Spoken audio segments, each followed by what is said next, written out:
आपल्याला सगळ्यांना माहिती आहे की मालेगाव तालुक्यातील एक 3 वर्षाची बालिका यज्ञा दुसाने हिचा अत्याचार करून निर्घुण असा खून झाला आणि ते प्रकरण नुसतं राज्यातच नाही तर संपूर्ण देशामध्ये पाहता पाहता प्रसिद्ध झालं। आणि हे प्रकरण ऐकल्यानंतर फक्त सोनार समाजच नव्हे तर या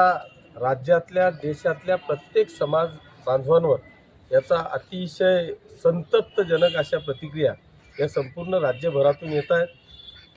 त्याचाच एक भाग म्हणून आज पाचोरा शहरामध्ये समाजाच्या बरोबरच संपूर्ण समाज या यज्ञाच्या पाठीशी खंबीरपणे उभा राहून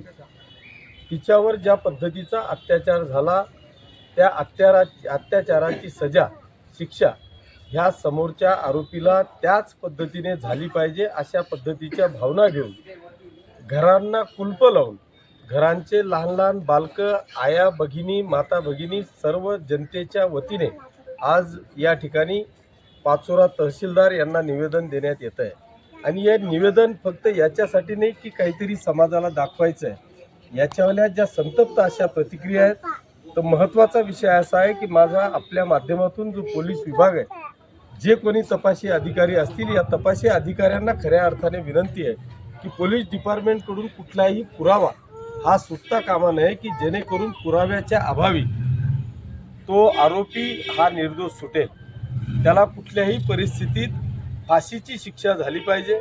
आणि ही फाशीची शिक्षा किती वर्ष चालेल याच्यापेक्षा ते फास्ट ट्रॅकवर चाललं पाहिजे। तो जो आरोपी आहे तो अंडर ट्रायल केस चालली पाहिजे,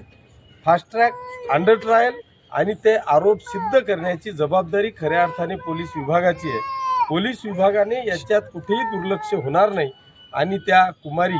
आपल्या यज्ञावर हा अन्याय होणार नाही।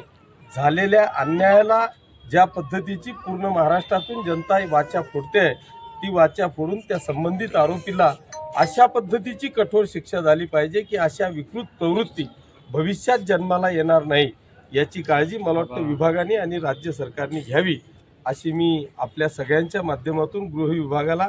पोलीस विभागाला या निमित्तानं विनंती करतो।